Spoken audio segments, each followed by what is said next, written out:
Remember this weird looking thing? That's a Wii U. This was the thing that Nintendo released before they realized they didn't need this funky looking controller for discs and released the Switch. It was actually unique to the point where I bought a used one at some record shop and literally played it one time before selling it. The Wii U had some exclusive games such as Mario Party 10, Wii Fit U. If you needed this game, sorry, not sorry, you're a fat ass. And Zombie U, the main topic for today. To start off, the exclusiveness didn't last all that long because it was later ported to PC and other consoles in 2015 as just Zombie without the E, losing the U and the cool multiplayer mode that was removed during the port. This is like one of those deformed bird babies that didn't get pushed out of the nest. Thanks Summa for bringing me company whilst playing through this. Bro's side commentary had me immersed throughout the entire playthrough. Dude, he's thick. What the Back in the days of PSN Plus, we got this game for totally free. Being 14 and wanting to hump the ground, I didn't understand it.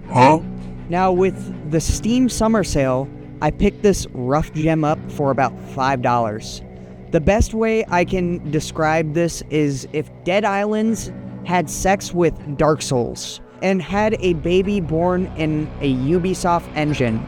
Yeah, that's pretty accurate. It's got that Dead Islands melee combat feel. This game throws you into a dark and gloomy London atmosphere, and unlike Dying Light's parkour system, Zombie U makes you feel like you're actually surviving. Starting off, you awake to some smelly British guy telling you how to survive and what you need to do, which makes you wonder, even though I've never smelled a actual British person, why can I just imagine how they already smell? Maybe it's all the fish and chips. Does somebody not know how to flush a toilet after they've had a shit? It was me. Well, it was fucking one of yous. Disgusting! I don't know. We also got a unique pad scanner that tells us everything in rooms. This feature has to be so tedious on the Wii U version after seeing some gameplay, but made it so easy on PC it felt like it was a cheat code. This guide, also known as the Prepper, guides us to our first backpack from one of the other survivors he tried to help who didn't listen to him, introducing us to the first plot of the game. No cure. The Prepper is heavy on his belief that there is no cure, no escape, only survival, which has a few contradicting parts throughout the game we'll get to later on. This guy just reminds me of that friend we all have who stockpiles toilet paper during every minor crisis. COVID. Side note, I didn't die one time through this entire playthrough, so I didn't get to experience the Souls-like part of this game, which is basically if you die, you go back as a new character, and you have to kill your old self for the gear. It's a pretty unique feature for a game made in 2012, way before Dark Souls made dying actually cool. Understanding we have been sent out to collect and survive was the basis of this storyline. For the first couple of hours running around killing zombies, looting, etc., unlike Dying Light where you're chopping off zombie limbs in slow motion, Zombie U keeps you on edge. I'm about to blow. Every encounter feels dangerous. I don't know. Oh shit! Eventually, we run into the quote-unquote Raven symbol. Some cult-like survivors that are attempting to save people, and they have their own alphabet. Not gonna lie, I think that's kinda kinky. Suddenly, while we were raiding the Buckingham Palace, yeah, Buckingham f***ing Palace, we find Dr. Knight, who is obsessed with this John D dude. This guy keeps his mouth in motion while not even talking. Weird. Thank you so much.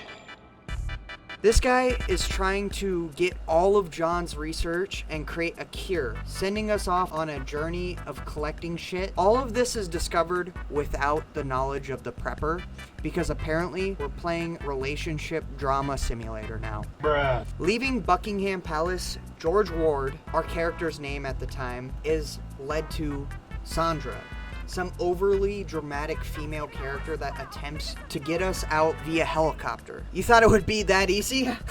Nope. Some supernatural force of ravens flocked into the propellers, causing a crash.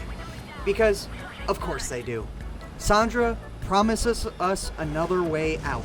Are you confused yet? I know I am. So after this, we get sent to get some gas for the safe house. Oh, shite. You need to refuel that generator. I think it's time you went to see Vikram. But no. Homeboy is not going to give it to us for free for a price of antibiotic. Despite the prepper telling us to raid the station, we go get them anyways because we're apparently saints in the apocalypse. While we're out, we run into this ghost-like zombie that has the power of teleportation. This zombie was glitching worse than I was. On our way back from receiving these antibiotics, we received a distress call from some lost girl. And if you couldn't see that this was going to be a trap, the prepper warned us. It's just obvious. Travel light.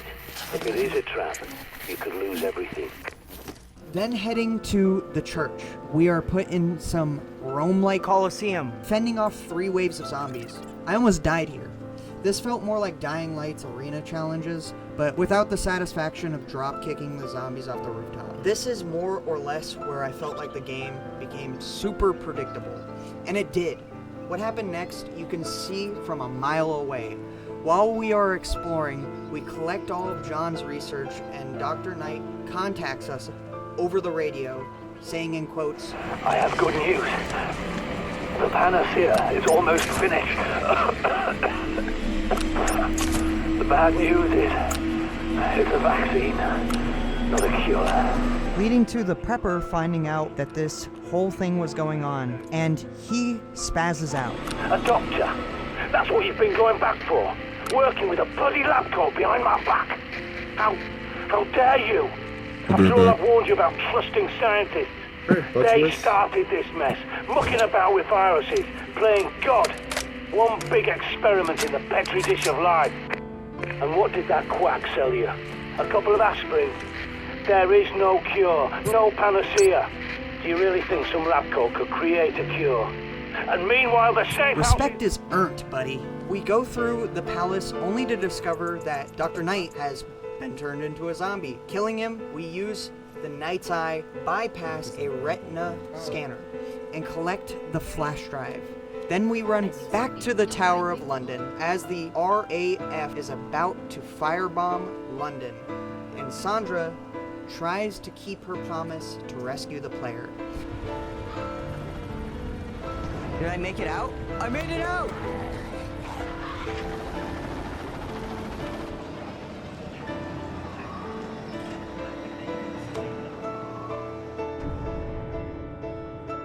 There it is. That's officially the ending.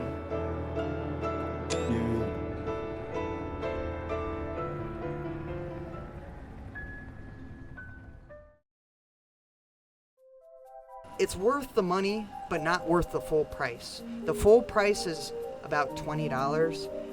Get it on sale when it's $5. It's a slap-together half-ass story with some fun zombie killing. Zombie U just feels mid. It's not terrible, but it's not great either. It's stuck in the weird middle, where it's too slow for action fans, but it's not scary enough for horror fans. I'd give it a 6 out of 10. Wouldn't play through it again, but don't